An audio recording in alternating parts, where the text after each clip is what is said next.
8 p.m. Hello and welcome to the City Newsroom live on City TV. My name is Premier Dunyame. And my name is Nathan Kwa. Coming up.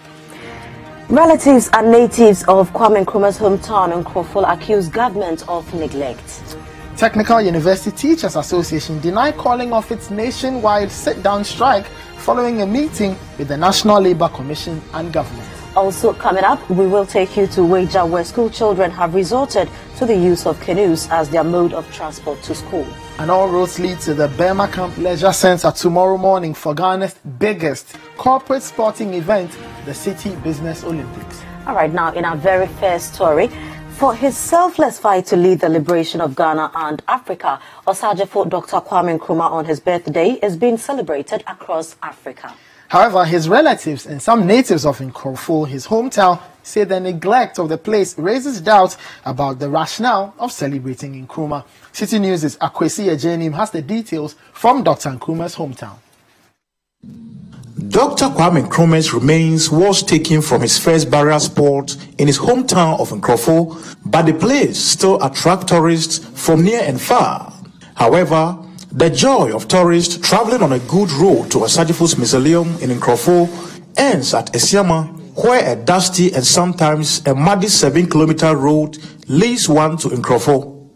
Natives of Nkroful and its environs are questioning the essence of celebrating Dr. Nkrumah when the road to his hometown is in such a deplorable state. When I was coming here, severally we read about Dr. Kwame Nkrumah. And we know him to be a great man, and we expected that his hometown would be the best. In fact, everything connecting to his hometown should be the best. But since I came here, I've been plying on this road, and then I have not seen any change. When you are going, you wobble, and then when you are coming, the same thing. So in fact, to say the least, the road is terrible. And I think government needs to come on board. Let's remove politics from inside and just come to deal with human beings that need the service here. Now we be Hansa na obedu hospital no na de be ye na ajo nti e be stress and painful efi elembele ha obi ti se Fred Bile amakofu bua enzema yaka atwe Kwame Nkrumah kuomu pa hwe kwan nti e be pom tro so mo ndane omani enhwe nkofre eye Kwame Nkrumah kuom. Look at this committee. Kwame Nkrumah is from here in Nkroful. You can imagine, look at the road full of dust, and not only the dust, but a lot of potholes. Driving from Esiama to Nkroful is very bad. Driving from Inase through Asasistre to Nkroful is very bad. No, driving from Simpan, that's Bamiango Road, through Trekubukazo to Nkroful is very bad. Meanwhile, our district capital is Nkroful.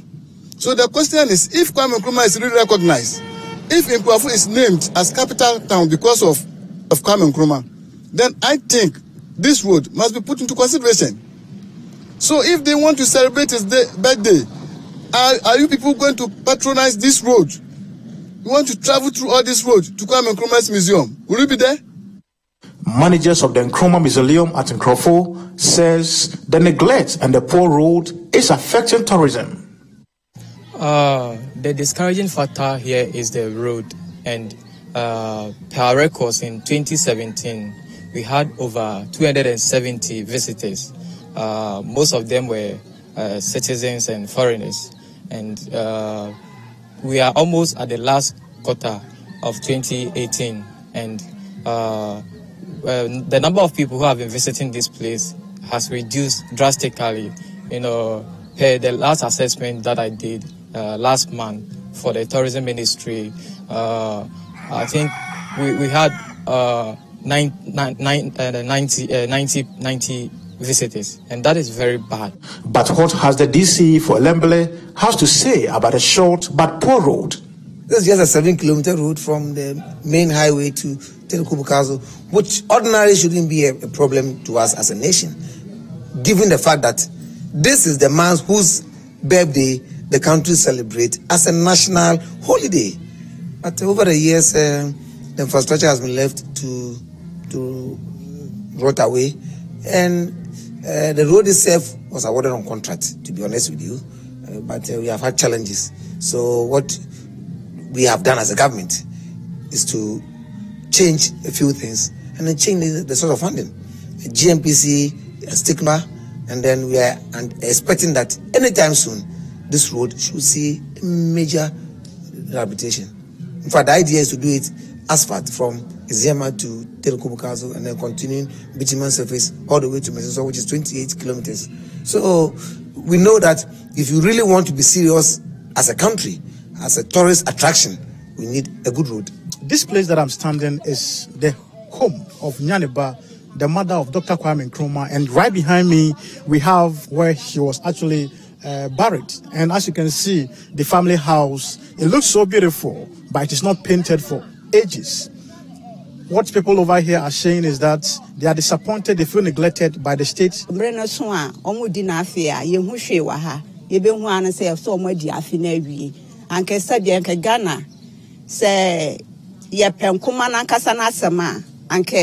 Na fidida na woda na ke fie ha e na yeso mo ye e ya your hopi because I need je di ani fie ha nti me madwen kakra me won say me na be ma kwa na eye kwa me nkoma na woda omo di no e ka me kwa nkomo twa so sky mo say no mo fa nhwe jakaba because ebusua na nka so free mu no ebre no so a omo nimie.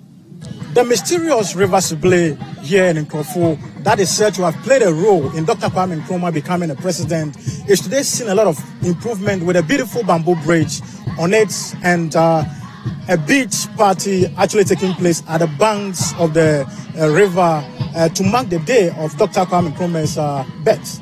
For City News, I am Akwesi Ejenim, Nkrofo.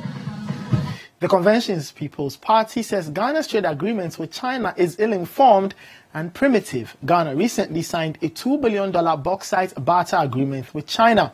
The deal, christened the Master Project Support Agreement Facility, is for the construction of priority projects in Ghana by Chinese firm Sino-Hydro Corporation. At an event to mark Dr. Kwame Nkrumah's 109th birthday today, party executives said if Ghana had followed the CPP's self-reliance policy, the country wouldn't have gone begging for aid. There is more in this report. New African is ready to fight his own battle and show that after all, the black man is capable of managing his own affairs. Ghana's first president, Dr. Kwame Nkrumah, would have been 109 years old September 21 if he were alive. The celebration of his life, which is going to see other activities lined up, was marked with speeches from elders of the Convention People's Party. Remembering his legacy, party chairman of the CPP, Professor Edmund Dele, who took the opportunity to touch on Ghana's loan agreement with China, advised the country should follow the CPP's self-reliance policy. Self-reliance. Open the Catholic Standard today. I just brought it from church. The churches of Africa are now saying that they must rely on themselves. Why should we go out and then want China? At the time that we started, we could have even beaten China, beaten Korea, if we had followed as self-reliance. Look at the KNUST. I was young and I became a teacher. They were supposed to do this, think about cars or these things to do for us. We had engineers. Now, what has happened to the university now? They are lawyers, they are this. But that was not the intention of the university. No country can develop without science, without technology. We throw all that away. And so our first principle is self-reliance. Let's rely on ourselves. We want to rely on ourselves. No nation can build Ghana. Ghanaians must take the lead. You must support Ghanaians to build this country. So going out with our cap in hands to beg for people to come and develop our country, we are only putting our country in jeopardy. Our people who will live after us are going to be paying debts. Is that what we want to do? I don't think it's correct for us to tie future generations. Let us, as much as possible, rely on our efforts. We have a thinking population in Ghana. We have the vibrant youth. We have the women. Don't let us depend on outside. We can collaborate, but they shouldn't dominate our economic policy. Parliament in July 2018 approved a Master Project Support Agreement facility for the construction of priority projects in Ghana by Chinese firm Sino-Hydro Corporation. The passed agreement means Ghana will leverage its bauxite reserve at Etiwa Forest for the amount from China. Finance Minister Ken Ofori-Atta, while presenting the mid-year budget review in Parliament, said Sino Hydro Group Limited is expected to provide $2 billion of infrastructure, including roads, bridges, interchanges, hospitals, housing, rural electrification, in exchange for Ghana's refined bauxite. But analysts want the deal to be reviewed. They believe the poorly negotiated deal is not in the best interest of the country. A former legislator under the Nkrumah administration, Kwabena Bafo Senchire, who was also at the event, said the deal is primitive. If you want to use China, no problem. But why sell our bauxite to China? Because we have VACO at Tema. And VACO was established purposely for alumina and aluminium. But the aluminium is in Jamaica. So VACO was only doing the transitional development of bauxite to be taken to West Indies. Now today, Nanado is pretty no aid philosophy. Beyond aid philosophy. And you are talking about giving China giving you $2 billion for our bauxite. Bauxite at Etiwa, bauxite at Inahini, and bauxite everywhere. Barter system. Primitive philosophy.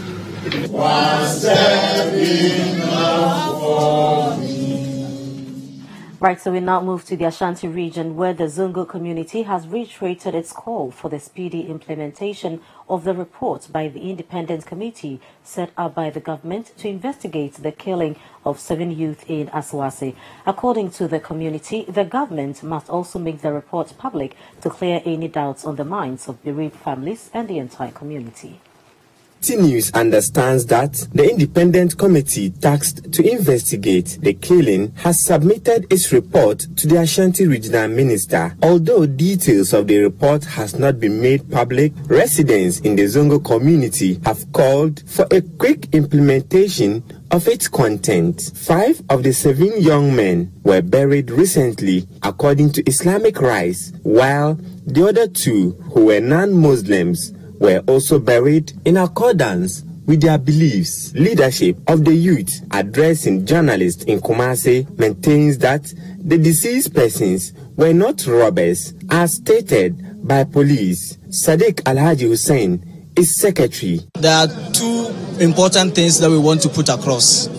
One is about how swift the report is going to be implemented, and basically the second one is also how the information is going to be released to the public domain, because we have gathered an information that the report has been submitted to the regional minister, and we are confident that by that act we believe that the necessary things will be done and the public will get to know the domain of whatever thing is in the report. It has not come to the public domain yet, but we can also preempt to know the content. So basically, we are of the belief that at least our people will be vindicated on the stance of what the committee are advocating for. We believe that our brothers are still intact. They are not armed robbers, as it was alleged, and I want to believe that the report will vindicate our stand. It should be known to one or the other about the report. So if the report is released, everybody get to know the content. I want to believe that it will tone down the perception and the allegation people are taking across on that matter. Community in the Ashanti region is anxious to know the content of the report by the independent committee set up to investigate the killing of 7 youth in Aswase. Leadership of the Zongo community say the report must be made public, and also its implementation should be fast-tracked to ensure justice for the bereaved families. Reporting from the Kumasi Central Mosque, I am Hafiz Tijani for City News. Now back to the Greater Accra region. For most school children in the capital Accra, using a canoe as the mode of transportation to school is out of the question. But for children who attend state-run schools in parts of Weija, avoiding the canoe means they'll have to trek for hours before getting to school. There's more in the following report. This is the daily routine for a lot of residents and school children in the Weija community. Are you afraid? No. Why? Because I'm always crossing the river. Me, when I'm crossing, I'm not afraid. Why aren't you afraid? We've been taking it all this. Many of these pupils, until recently, used to cross without a life jacket. However, a recent intervention by the National Disaster Management Organization has changed this. We distributed about 13 or 14 yesterday. To addition, first we give them 3, and yesterday we gave them another. We are expecting more from our regional head office. In total, I think we give them 21 or so. These residents are used to the rides, but for my team, it was an interesting experience. Weija is very famous for the dam, which has been constructed in 1978 over the Dainsu River. It provides water for about 2.5 million people in both the western and eastern parts of Accra. The dam is seen as the second largest in the country after the Volta Dam. Although there hasn't been any recent casualties in the area from the canoe ride, parents are still worried about the safety of their children.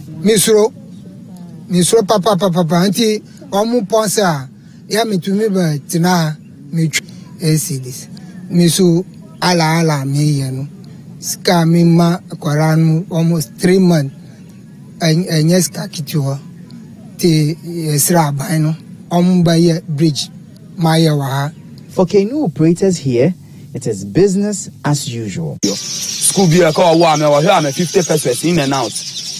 She may come 1 CD and call me more than 1 CD, 50 pesos and no one will hear me. At that time, I'm back with school now. Maybe go school now, 50 now here. Reporting for City News here at the new Weija extension of the Dainsu River, where school children like little Ebenezer here go through a daily ordeal of crossing a river on a canoe. My name is Michael Obudu. The Technical University Teachers Association of Ghana, TUTAG, has stated that it has not called off its nationwide sit-down strike. This is in response to the National Labour Commission's claim that a group has agreed to return to the classroom following a meeting with the Commission and the Ministries of Education, Unemployment and Labour Relations yesterday. Speaking to City News, the Accra Technical University chairman of TUTAG, Dr. Ibrahim Zubairu, said the association will only back down if the National Council for Tertiary Education, NTCE, provides it with copies of the new scheme lines for a staff audit within a week. It's not true. We are still continuing with the strike because of our previous experience of intentional delay by NCPE and to a large extent Ministry of Education, we demanded certain things to be done before we can call off the strike, or we can suspend the strike pending the audit that NCPE says they are going to do. Now, first of all, the NCPE boys came there empty-handed, but told us the Governing Council of NCPE have approved the scheme of service.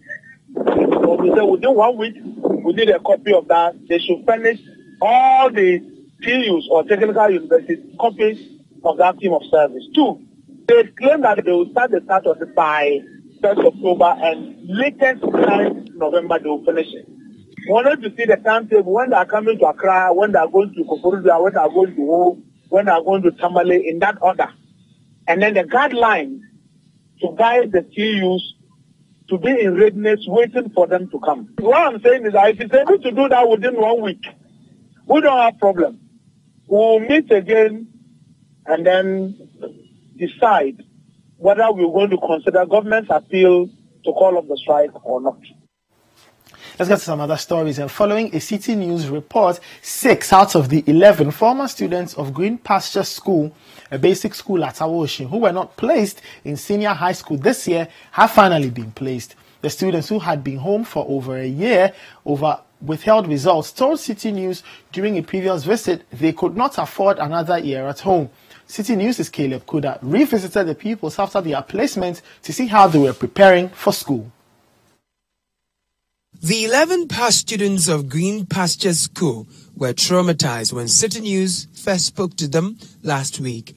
Though their BEC results indicated they passed all their papers, the results from the computerized school selection placement system indicated that the pupils failed mathematics and English. They sat for the private candidates exam for BECE and again passed. But the CSSPS once again indicated that they failed. Following City News' report, however, 6 out of the 11 pupils have so far been placed. Arisa Nketia Mensa has been placed in the school of choice in Fansman Girls Secondary School. She dreams of becoming a lawyer one day. She's on the gold track. She's happy. I thank City FM for helping us and broadcasting it so that because many people got to know about it. Initially, people thought I didn't do well in my BEC. That's why I wasn't pleased. But now they've seen that I did well, so I'm very grateful to them and WAEC. Louis Kijiche made aggregate 9. Her kid brother is now ahead of her due to the situation. Her dreams of becoming a newscaster is on ice. She's, however, expectant she will be placed soon, just like her friends. I was somehow sad because it's not easy. Because we're all here and the DSR in the mind is not in. You will feel sad, but it will come, I'm sure. I have faith. Mother of one of the affected pupils, Joseph Granting, who has been placed at Ebuakwa State College to read general arts, couldn't find words to express her feelings. I was last year. When I school, I English, I was still normal. When I was school, I was soon. And Rala, I was school. This is many Meanwhile, school authorities say the situation affected the image of the school. Its deputy administrator is Inoko Poku. Parents were agitating that they are coming to remove their walls because when they complete, they will not be pleased. You know, that's the perception. While expressing gratitude to the GES, one of the guardians, Kwabena Owusu Ansa, left a word for GES and WAEC. I've been having a sleepless night till yesterday that we were told she's been placed. In fact, even though we are happy, but the kind of frustration that they've been going through is my advice is that they shouldn't be sleeping on their job. The pupils who have been placed so far are happy. Those who are yet to be placed are hopeful they soon will get their placements. Their parents are thankful. The school believes that the placement will correct any damage this has done to the reputation of their school. They are, however, calling on GES and WAEC to make their systems robust so that students in the future don't have to suffer the frustrations these ones have gone through. From Green Pastures in Aoshi, Caleb Kuda reporting for City News. You're still watching the City Newsroom live on City TV. We'll go for a short break, but when we come back, we'll take you to Sisala West, where the Assembly has disbursed some 89,000 cedis to persons living with disabilities. Don't go anywhere. We'll be right back.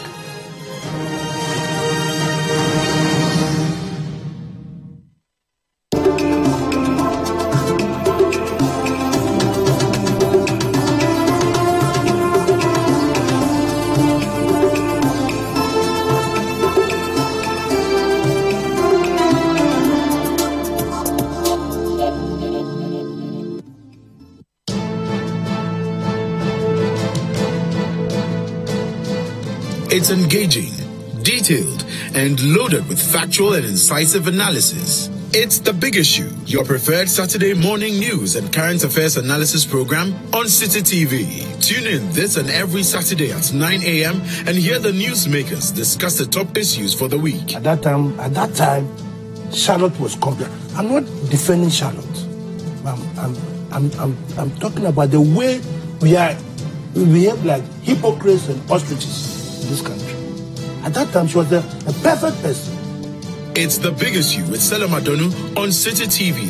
This and every Saturday at 9 a.m.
Hello again.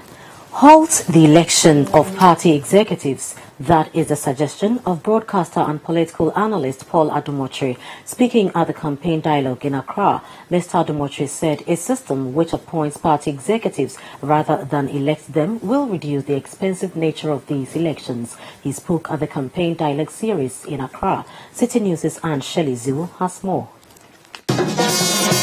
It has become the norm for political parties to elect their executives. The elections are mostly characterized by expensive banners, radio and TV promos, importation of vehicles, party paraphernalia, and to some extent, handouts to delegates.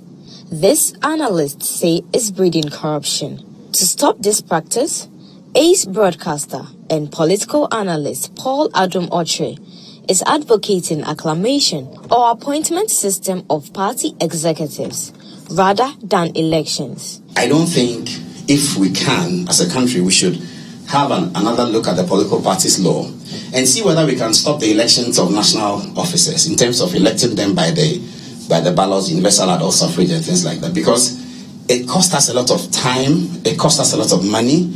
We saw what happened at the MPP Congress in Koforidua. It eats up into the corruption narrative of our political system. Because the guy you are going to elect as party chairman is not going to be on the ballot to represent the party for the main election. He's not going to be a key driver for the people of the country in terms of determining what policy direction they follow when the party wins election. But you're going to spend so much money, so much time, money that you have to find, so much time to be able to elect him. We should begin a new thinking where you don't need to elect a party chairman. The flag bearer is the one you elect. He chooses a running mate. In the same way he chooses a running mate, he can choose a party chairman. He can choose a party general secretary. After all, why do we allow him to choose a running mate? Have we asked ourselves that question? Why are we allowing that individual to choose the number two? It means that we have given the two most important positions in the country to him. That's what really we've done. You elect him and say, choose your number two. So you've given him two. If you can give him as powerful a position as the vice president, who leads the two national security bodies, and who has awesome responsibilities in terms of when the president cannot perform his functions, then you might as well ask him to choose the party chairman of his party general secretary, or you can have a criteria like they do in Britain where you publish it for people to apply. It is estimated that the state spends $12.03 on a voter and is among the highest on the continent, while countries like Nigeria spend around $9 per voter during elections. It is also estimated that, in the average, political candidates need to raise 390,000 cedis to secure their party primary nominations.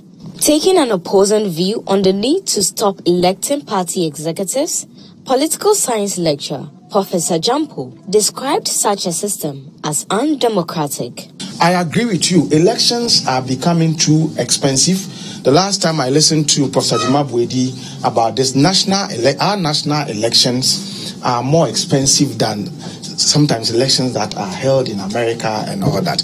And so by the same yardstick, if you go down there, within the political parties, internal elections are also expensive. We had made mention about the need for us to think about how we can proactively put in place measures to ensure that we reduce vote buy-in and then the monetization of our politics. So if the challenge is that we spend too much on election, I think there should be more proactive solution to dealing with them. But democracy is expensive, and for political parties to be able to champion democracy at the national level, they themselves must be internally democratic. So what we are recommending will be going back to the Swedu declarations, and then the fact that people can be just nominated to and be imposed on the party structures. I don't think that is the way to go.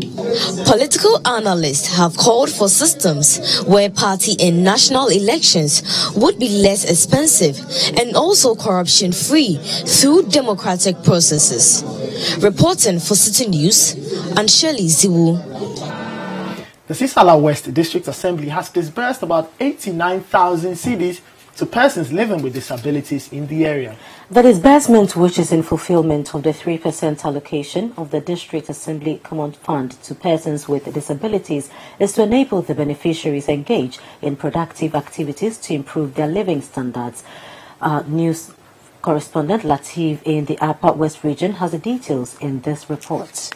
All 115 physically challenged persons selected from all 6 zones of the Sisala West District received various working tools, start-up kits, ruminants and fertilizer inputs, as well as cash for livelihood empowerment. The Sisala West District Chief Executive, Mohammed Bako, indicated that 85 of the beneficiaries received financial support for their businesses and education, while 10 got working tools and startup kits. The remaining 20 were given fertilizer inputs and 3 goats each.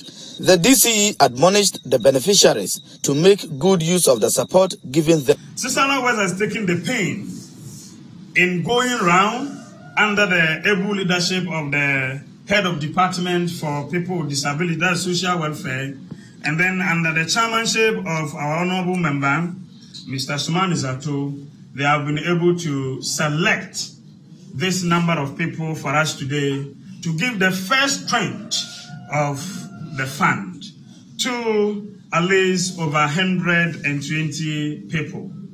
58 of this number are going to be given check for support. Then 10 of these people, or disabled people, persons, are going to receive varied equipment ranging from wheelchair, motorbike, mason tools, barbering equipment, hairdressing equipment, and fitting tools. A person too is going to be set to be doing mobile money for himself. Then another tranche, we are saying they are going to do rearing. So we are giving each person 2 goats and 1 billy goat to start rearing in various communities across the district. The last group of persons are going to engage in farming. And for that matter, we're going to give them money that they can use to buy farm inputs and then seeds to be able to also engage themselves into the work that they so cherished. Some of the beneficiaries, in an interview with City News, lauded government for the gesture. My name is Bridget Minton. I'm very grateful for all what the support they have given. I'm going to use it wisely and profitably to impress them, so that next time if they are coming, my police will also get some. And we'll all gather and give thanks to God for their support. Very much impressed of what I have received, because this one will help me in my barbering shop, because it was even just one stabilizer I was having, and I have people working there, and it wouldn't help me, but this one there will help me a lot. And so many people come to my shop, and if it is just one stabilizer or two machines, sterilizing machines, they complain. So this one is actually something I'm very happy to receive this. The Sisala West District in the Upper West region is on record to have over 3,000 persons living with disabilities. With interventions such as this one, it is expected that they will have improved ways of life. From Gulu, the capital of the Sisala West District, Latif Mahama, City News. An 11-member committee set up by the Kumasi Metropolitan Assembly to carry out a validation exercise for shop owners at the KJTR development project has commenced its work. The committee has classified the traders according to numbers to go through the exercise. City News' Ashanti regional correspondent Hafiz Tijani monitored the process and has this report. Has been tasked to verify and validate traders who had undergone a biometric registration before the KJTR redevelopment project started. The assembly embarked on the project following congestion, incessant fire outbreaks, and increasing economic activities at the KJTR bus terminal and the Kumasi Central Market. Traders who occupied shops before the reconstruction of the KJTR bus terminal were relocated to other satellite markets within the metropolis. The traders will have to go through a validation and verification process before the assembly allocates shops at the new facility to them. Chairperson of the KJTR Petty Traders Association, Nana Prempe, says the traders will comply with the committee in its work. This process is only validation and verification. They've not started with the allocation yet, so people are apprehensive. Some people feel that, no, those who are being verified and validated this morning, they are going to be servers, but that's not the process. I mean, they've made us to understand that when they are about to allocate the shops in KJTR, they will allocate it according to the type of goods that you sell. So it is during this process that they can accumulate all the names, the type of product one sell, they will group you within a lane. So we can only tell our members that they shouldn't rush, there shouldn't be any panic. And people should not think that they are trying to be smart, whereas they will try to see officialdom to see that they will be positioned at a good place. And then also with the petty traders, that is my major concern. We have interest. We cannot say that they are serving the shop owners, whereas we, the petty traders, we will not take keen interest in what is going on. We know we have a stake in old KJTR. On last Friday, Nana Mwama also gave us the assurance that they've created a space for the petty traders. So I can only assure my people that we should wait to pass through this process first. Then when the allocation time comes, we'll fight on to get slot for our members. The committee says it has encountered few challenges on day one of the exercise. A member of the committee, Teresa Osaitutu, has been explaining the process to City News. We've done about 100 today, and so it's been very smooth. The only complaints we've just had about 4 recorded complaints, and that's only to do with power of attorney issues. Some owners can't be here physically, and so they would have given their letter or their document to somebody else.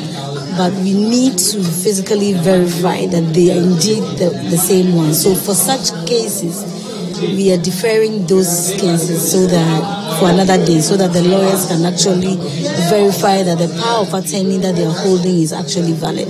Otherwise, we've managed to go through about 100 such applications, and by midday we had virtually finished almost everything. I think everybody's pretty much done for the day. My appeal to the traders is to just respond to what has been asked of them. That one, only those in lockable shops, only owners in lockable shops are being validated.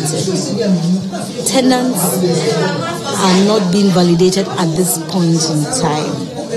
There will be another day for that. The exercise will continue until all traders are verified and validated by the committee. Now, traders who were occupying shops at the KJTR bus terminal before the project started have come here to the Kumasi Cultural Center to begin the verification and validation process. Members of the committee have assured that they would attend to all the traders to ensure transparency. Reporting from the Kumasi Cultural Center, I am Hafiz Tijani for City News. Let's get to the Volta region now, where the Dambai ICT project in the Karachi East municipality of that region has been abandoned and taken over by weeds. City Newsroom's Michael Sapong Fum visited the facility and reports. Built to facilitate ICT training for the people in the municipality, the abandoned project is now a den for rodents and other animals. The over 150 computers rot away in the building put up by the John Mahama administration. Some residents of the municipality are worried the municipal assembly is not doing anything to ensure that the ICT center is operational. Almost about 4 to 5 years now, this thing has been abandoned. Leaving it for reptiles and grasses. We went to the municipal chief executive, Honorable Patrick Jerome, to lodge our complaint and our displeasure too. But always politicians keep on telling us that everything is on pipeline. We have about 150 computers that will be used for, or should have been even good for our younger brothers and sisters, those who are in secondary school and NGSS, to have access to computer and other things. But what do we see? Politicians keep on abandoning government continuous projects. So we are very much worried, and we are pleading with the authorities to come to our aid. We believe that governance is a process, and predecessors have managed to construct a whole ICT facility for the municipality, and it has been abandoned for years. What is the MCE sitting down doing? All that he tells us is that people have applied and they are still looking through the applications. He should sit up. If they know they don't want to use the place, they should rather distribute the computers to other schools to use, because there are a lot of schools that are even lacking computers for our children to learn than abandoning them. It's just a waste of taxpayers' money. Such a computer lab cannot be there, and animals will be fumbling around just like that. Whilst people are there, people want to learn about ICT. As someone said, there are some people who have not even seen computer lab before, even computer before. So I don't know the reason why they should keep that lab there for nothing. So please, they should try and help that people to, or open the lab for people to have the opportunity to learn and know much about the computer. However, the municipal chief executive for Karachi East Municipality, Patrick Jilima, says the ICT center will be operational later in this month. Yeah, this ICT issue, I came to meet it. And what we did was, we want it to be manned by a private person. So we advertised, and applications have been brought to the office. Those who want to operate the facility. So we are now about to sit and then go through the applications and see who to offer that facility to. So by September, the facility will be in place. They will start work with it. The Karachi East Municipal Assembly must speed up to ensure that this ICT center becomes operational to help the youth in this community and in this street. For City News, I am Michael Saponifum. Right now we turn our attention to health, and currently 40,000 cataract surgeries are required to be conducted every year in Ghana to help prevent disturbing cases of blindness among Ghanaians. According to the head of the eye care unit of the Ghana Health Service, Dr. James Addy, Ghana is able to carry out about 16,000 cataract surgeries, which is far below the set target due to many challenges. There is more in this report by my colleague Neil Neama Kanaku. Blindness in the country is at 7.4 per thousand. According to statistics, more than 207,000 people are living with blindness in Ghana. Additionally, over 300,000 in the country are also suffering from visual impairment. Globally, more than 285 million people are visually impaired worldwide, with 39 million blind and 246 million having low vision, that is severe or moderate visual impairment. Speaking at the official launch of the National Cataract Outreach Program in Koforidua, the Director for Institutional Care Division at the Ghana Health Service, Dr. Samuel Kaba Akunye, who expressed concern about the staggering rate of cataract cases, called for the effective integration of primary eye care at all primary healthcare facilities in the country. Other causes of blindness of great concern in our country includes glaucoma with 90.7%, representing 40,000 Ghanaians, diabetic retinopathy with 93,000, and vision-threatening diabetic retinopathy with 27,000. Well, there is a close association between blindness and poverty.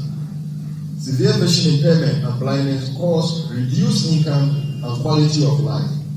The Director of Public Health, Dr. Bedusa Akodie, delivering a speech on behalf of the Director General of Ghana Health Services, Dr. Anthony Insia Asari, attributed most vehicular accidents recorded in the country to a high number of visually impaired drivers who are not aware of their conditions. A lot of accidents do occur because the drivers don't see well. Some of them even don't know that they are visually impaired. But these are the people that are driving us from one point to another destination.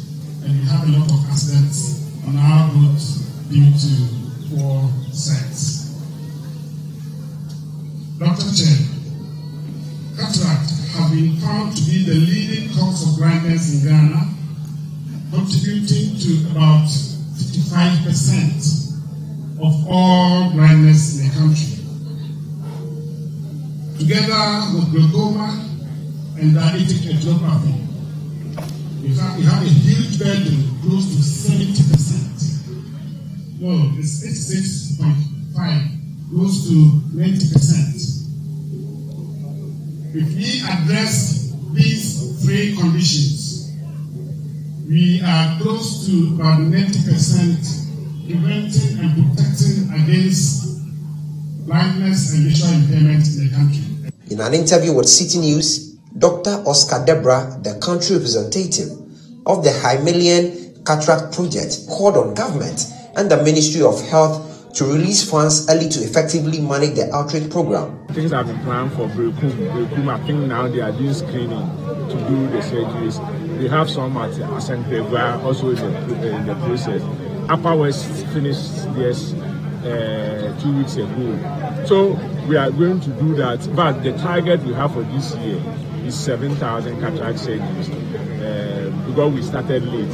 Hopefully next year we might be doing about 12,000 if we have all the necessary support of the people, especially the institutions, the Ghana Health Service institution.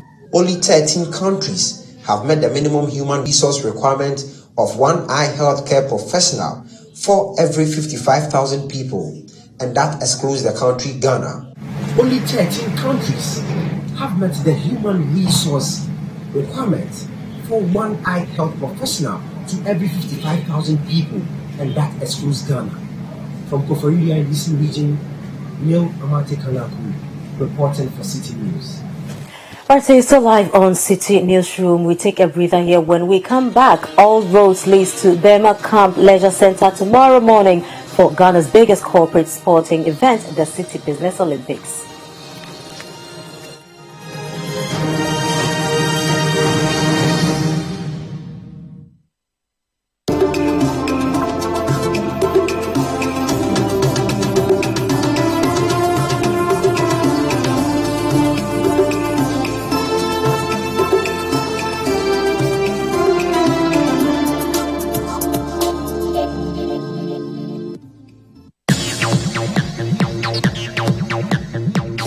Live music, interviews, poetry, and more with your favorite personalities. Be our guest on Saturdays from 2 to 4 p.m. for the most exciting moments on TV.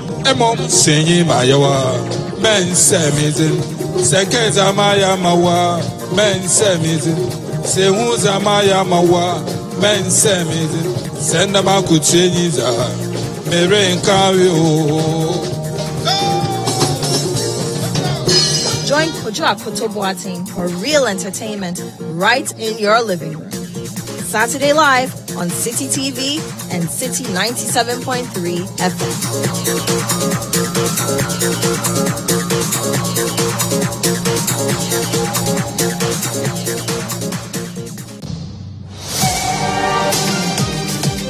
Wherever the weekend sporting action happened, we will bring it to you here on Scorecard. Every goal, every dunk, every punch, the winning strides, and the winning volleys. Come international media, he said, look, wait, sit and wait. Let me have a meal with my people. And I think that's the same cool, it's the same organization he brings to the field every time I've seen him play. He looks to me like somebody who has played over 50 caps already. Okay. But this guy has barely played over 25 caps for the national team. All of the weekend's action in one place. Scorecard, every Sunday at 7:30 p.m. prompt on CTTV.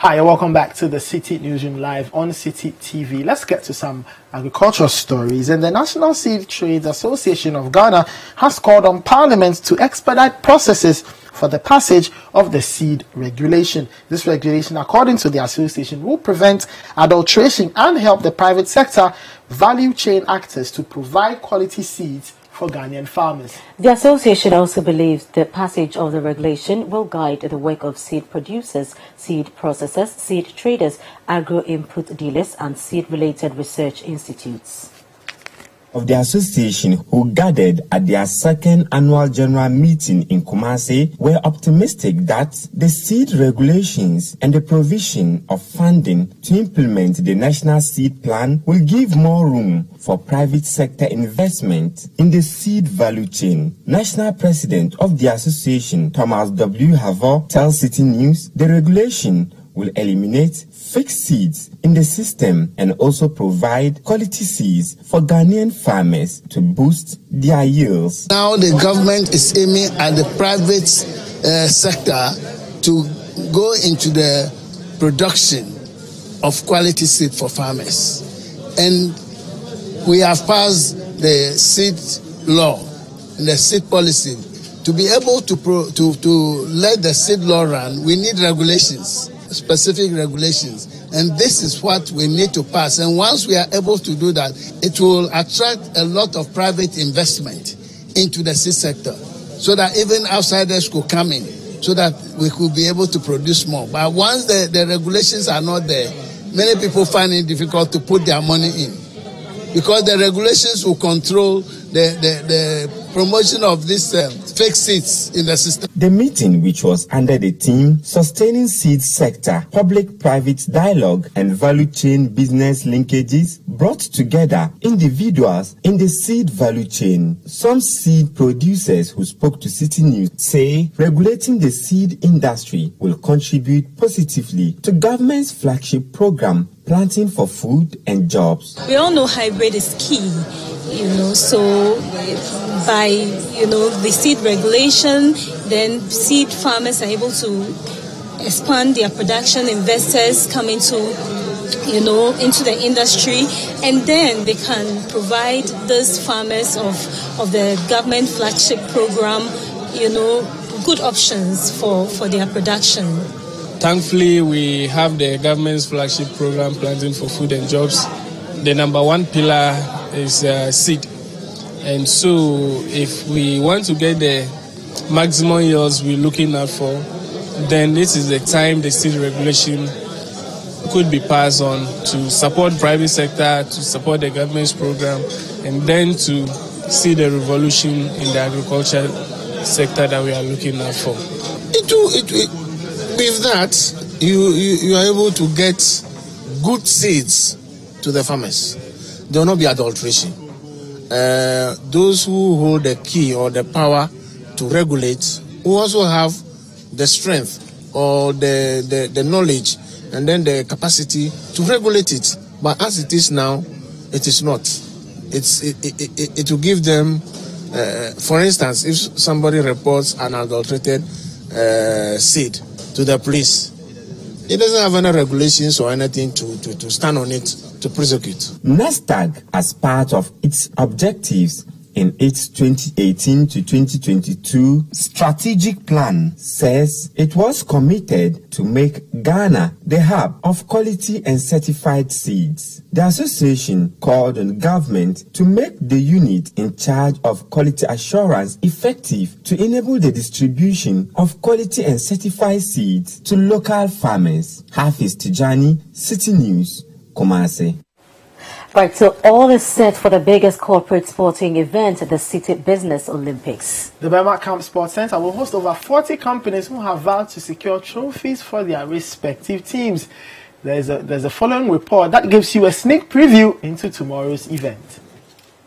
The clock is ticking. Teams are wrapping up their training sessions, and all eyes are on the ultimate, the trophies. The City Business Olympics this time around promises a memorable experience for both new entrants and regular patrons. For the over 20 disciplines up for competition, you will need nothing but a formidable team spirit to make the mark. A run through the activities, and there is 7-a-side soccer, swimming, lawn and table tennis, sack race, lime and spoon, among others.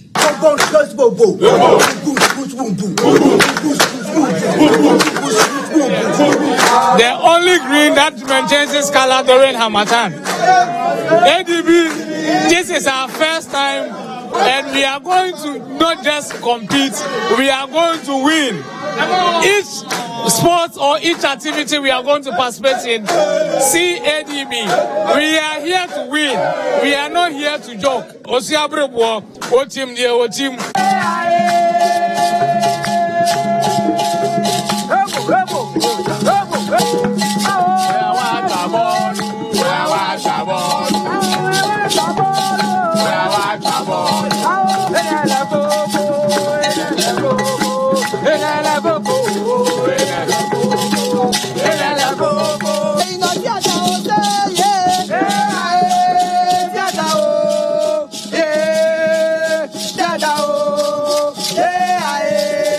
Other highlights to watch out for include the CEO's Challenge, as well as non-competitive activities such as drop knot and archery. See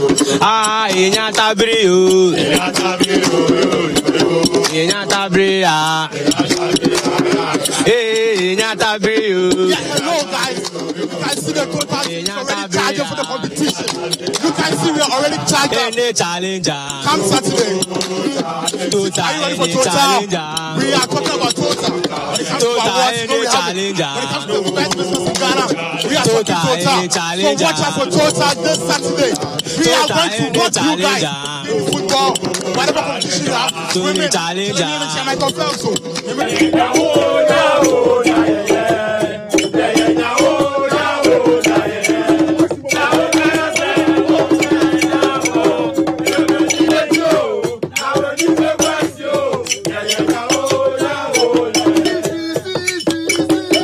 Again, the day will definitely not end with a clear separation of the boys from the men.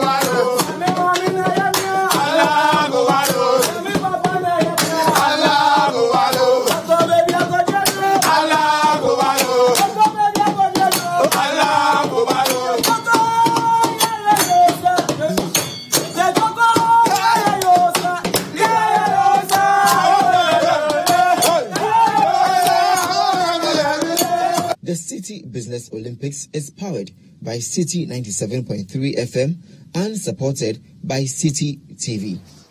So tomorrow is the day, man. This will be fun. Yeah, I'm looking forward to that. You know, we should have, you're saying like before and after. All these people who were running their mouths and after that, we see what they'll say when their teams don't win. Right, so tomorrow we'll all be at the City Business Olympics, at the Burma camp. Yes, it should be fun. Trust me, you don't want to miss this. Right, so this is where we part company. This has been City Newsroom. Do visit citynewsroom.com for more news.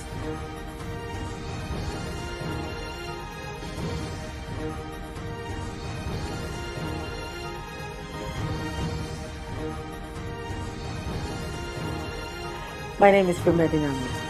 My name is Baker Crow. Many thanks for your time and do enjoy the rest of your holiday.